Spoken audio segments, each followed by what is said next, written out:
Guys, Rob from Georgia here with you, aka BHS82 apostrophe. This is episode 27 of Something Weird, Just a Thought. Another reading from H.P. Lovecraft. It's been a while, but I have some time and I thought I would try to get back into this and see where it may lead. Today's reading from H.P. Lovecraft, The Doom That Came to Sarnath. Originally published in the Scott, number 44, June 1920.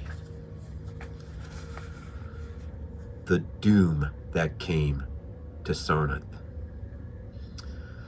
There is in the land of Manar a vast still lake that is fed by no stream, and out of which no stream flows. 10,000 years ago there stood by its shore the mighty city of Sarnath. But Sarnath stands there no more. It is told that in the immemorial years when the world was young, before ever the men of Sarnath came to the land of Manar, another city stood beside the lake, the gray stone city of Ib, which was old as the lake itself and peopled with beings not pleasing to behold. Very odd and ugly were these beings, as indeed are most beings of a world yet inchoate and rudely fashioned. It is written on the brick cylinders of Cadathrin that the beings of Ib were in hue as green as the lake and the mist that rise above it, that they had bulging eyes, pouting, flabby lips, curious ears, and were without voice. It is also written that they descended one night from the moon in a mist, they in the vast still lake and gray stone city of Ib. However this may be, it is certain that they worshipped a sea-green stone idol chiseled in the likeness of Bokrug, the great water lizard, before which they danced horribly when the moon was gibbous. And it is written in the Papyrus of Ilmarnik that they one day discovered fire, and thereafter kindled flames on many ceremonial occasions. But not much is written of these beings, because they lived in very ancient times, and man is young and knows but little of the very ancient living things. After many eons, men came to the land of Manar, dark shepherd folk with their fleecy flocks, who built Thra, Ilarnik, Cadathrin, on the winding river Ai, and certain tribes were hardier than the rest, pushed on to the border of the lake and built Sarnath at a spot where precious metals were found in the earth. Not far from the great city of Ib did the wandering tribes lay the first stones of Sarnath, and at the beings of Ib they marveled greatly, but with their marveling was mixed hate, for they thought it not meet that beings of such aspect should walk about the world of men at dusk, nor did they like strange sculptures upon the gray monolith of Ib, for those sculptures lingered so late in the world, even until the coming of men, none can tell, unless it was because the land of Manar is very still, the remote from most other lands, both of waking and of dream. As the men of Sarnath beheld more of the beings of Ib, their hate grew, and it was not less because they found the beings weak and soft as jelly to touch of stones and arrows. So one day the young warriors, slingers and spearmen and bowmen marched against Ib and slew all the inhabitants thereof, pushing the queer bodies into the lake with long spears, because they did not wish to touch them, because they did not like the gray sculptured monolith of Ib. They cast these also into the lake, wondering from the greatness of the labor. However, the stones were brought from afar, as they must have been, since there is naught like them in the land of Manar, or in the lands adjacent. Thus, of the very ancient city of Ib was nothing spared, save the sea-green stone idol chiseled in the likeness of Pokrug, the water lizard. This the young warriors took back with them as a symbol of conquest over the old gods and beings of Ib, as a sign of leadership in Mnar. But in the night after it was set up in the temple, a terrible thing must have happened, for weird lights were seen over the lake, and in the morning the people found the idol gone, and the high priest, Taranish, lying dead, as from some fear unspeakable. Before he died, Taranish had scrawled upon the altar of chrysolite with coarse, shaky strokes the sign of doom.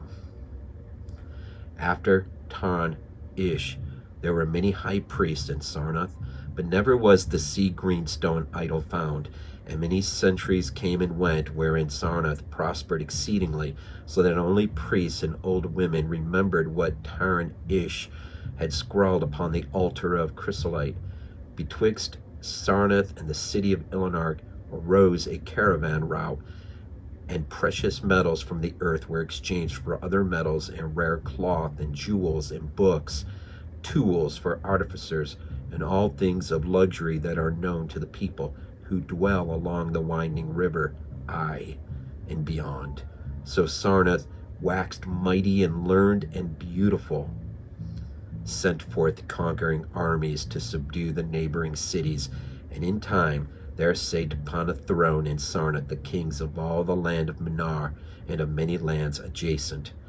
The wonder of the world and pride of all mankind was Sarnath, the magnificent. Of polished desert quarried marble were its walls, and height 300 cubits, in breadth 75, so that chariots might pass each other as men drove them along the top. For full 500 stadia did they run, being open only on the side toward the lake, where a green stone sea wall kept back the waves that rose oddly once a year at the festival of the destroying of Ib. In Sarnath were 50 streets from the lake to the gates of caravans, and 50 more intersecting them. With oinks were they paved, save those wherein the horses and camels and elephants trod, which were paved with granite. The gates of Sarnath were as many as the landward ends of the streets, each of bronze, flanked by the figures of lions, elephants, carven from some stone no longer known among men. The houses of Sarnath were of glazed brick, chalcedony, each having its walled garden and crystal lakelet. With strange art were they builded, for no other city had houses like them. Travelers from Thra, Ilanark, and Kadathrin marveled at the shining domes where they were surmounted. But more marvelous still were the palaces and temples, gardens made by Zakar, the olden king. There are many palaces, the last of which were mightier than any in Thra or Ilanark or Kadathrin. So high were they that within might sometimes fancy himself beneath only the sky, yet when lighted with torches dipped in the oil of Dothar, their walls showed vast paintings of kings and armies, of a splendor at once inspiring and stupefying to the beholder.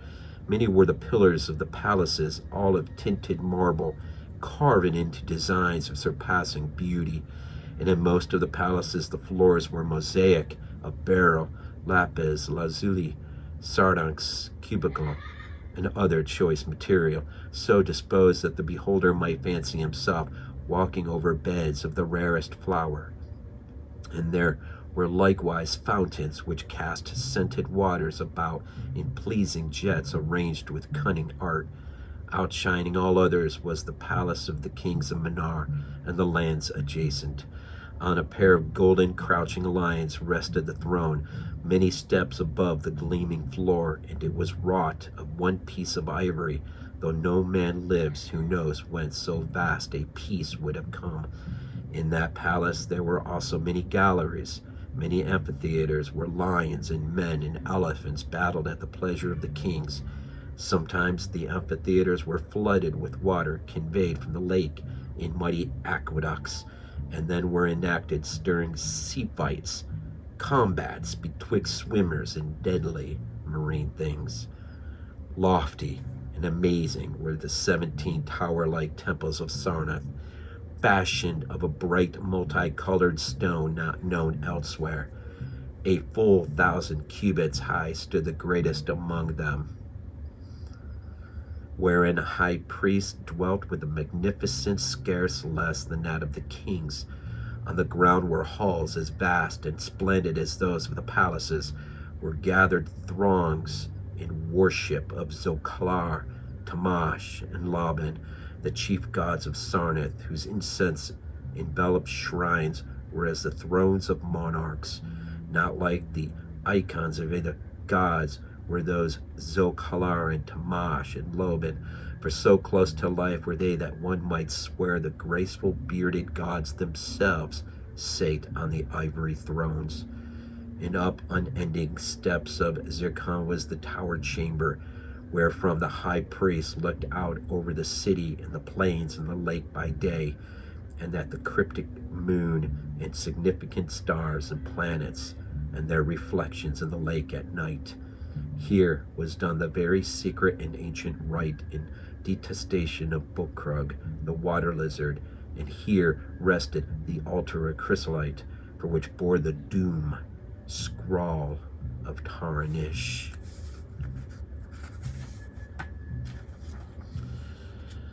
Wonderful likewise were the gardens made by Zokar the olden king. In the center of Sarnath they lay, covering a great space and encircled by a high wall, and they were surmounted by a mighty dome of glass, through which shone the sun and moon and planets when it was clear, from which were hung fulgent images of the sun, the moon, the stars, and the planets when it was not clear. In the summer the gardens were cooled with fresh odorous breezes, skillfully wafted by fans, and in the winter they were heated with concealed fires, so that in these gardens it was always spring. There ran little streams over bright pebbles, dividing meads of green and gardens of many hues, and spanned by a multitude of bridges.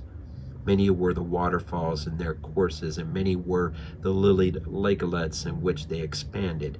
Over the streams and the lakelets rode white swans, whilst the music of rare birds chimed in with the melody of the waters. In ordered terraces rose the green banks, adorned here and there with bowers of vines, sweet blossoms, and sweats, and benches of marble and porphyry, and there were many other small shrines and temples where one might rest or pray to small gods. Each year there was celebrated in Sarnath the feast of the destroying of Ib, and at which time wine, song, and dancing, and merriment of every kind abounded. Great honors were then paid to the shades of those who had annihilated the old, odd, ancient beings, and the memory of those beings and of their elder gods was derided by dancers and lutanists crowned with roses from the gardens of Zakar, and the kings would look out over the lake and curse the bones of the dead that lay beneath it.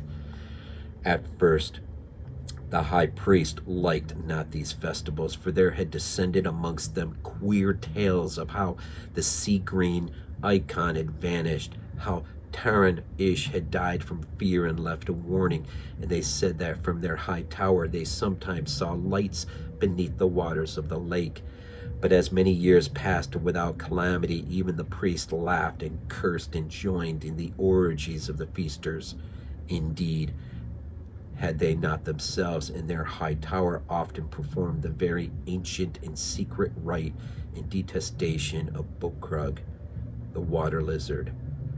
And 1,000 years of riches and delight passed over Sarnath, the wonder of the world. Gorgeous beyond thought was the feast of the 1,000th year of the destroying of Ib. For a decade had it been talked of in the land of Minar, and as it drew nigh there came to Sarnath on horses, camels, and elephants men from Thra, Illarnach, Cadathar, and cities of Minar and the lands beyond. Before the marble walls on the appointed night were pitched the pavilions of princes and the tents of travelers. Within his banquet hall reclined Narges High, the king, drunken with ancient wine from the vaults of the conquered Pnath. Surrounded by feasting nobles and hurrying slaves, there were eaten many strange delicacies at that feast. Peacocks from the distant hills of Implon, heels of camels from the Benazaric desert, nuts and spices from Sadatharan groves, pearls from wave-washed Tel, dissolved in the vinegar of Thra. Of sauces there was an untold number, prepared by the subtlest cooks in all Minar, and suited to the palate of every feaster.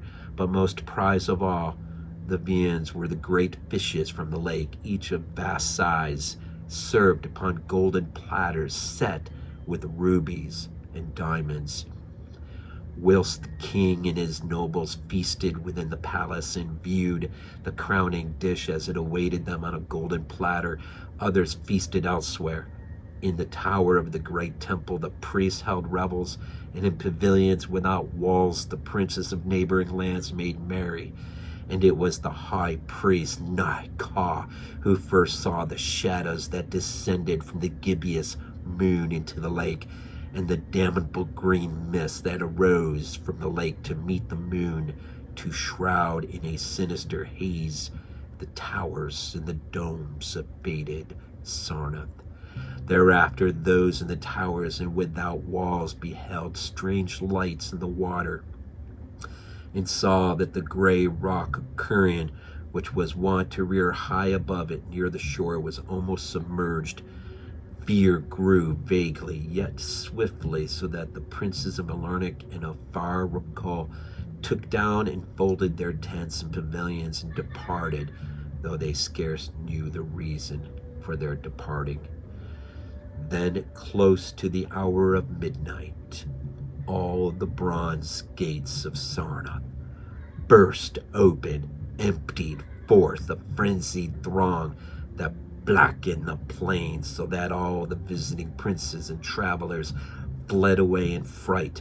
For on the faces of this throng was writ a madness born of horror unendurable, and on their tongues were words so terrible that no hearer paused for proof. Men whose eyes were wild with fear shrieked aloud of the sight within the king's banquet hall, where through the windows were seen no longer the forms of Nagas High and his nobles and slaves, but a horde of indescribable green, voiceless things with bulging eyes, pouting, flabby lips, curious ears, thing which danced horribly, bearing in their paws golden platters set with rubies and diamonds and containing uncaught flame. And the princes and travelers, as they fled from the doomed city of Sarnath on horses and camels and elephants, looked again upon the mist-beginning lake, saw the gray rock of Kushan was quite submerged.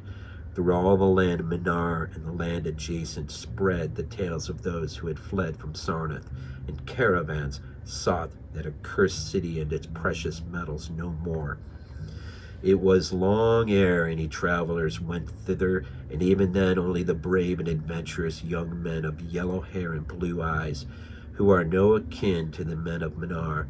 These men indeed went to the lake to view Sarnath, but though they found the vast still lake itself and the gray rock of Curran, which rears high and above it near the shore, they beheld not the wonder of the world and pride of all mankind, where once had risen walls of 300 cubits, towers yet higher. Now stretched only the marshy shore, and where once had dwelt 50 million of men, now crawled the detestable water lizard. Not even the mines of precious metal remained. Doom had come to Sarnath. But half buried in the rushes was spied a curious green idol, an exceedingly ancient idol, chiseled in the likeness of Pogrog, the great water lizard. That idol, enshrined in the high temple in Alarnic, was subsequently worshipped beneath the gibbous moon through the land of Minar. Thus ends a reading of H.P. Lovecraft's The Doom That Came to Sarnath, originally published in the Scott, number 44, June 1920.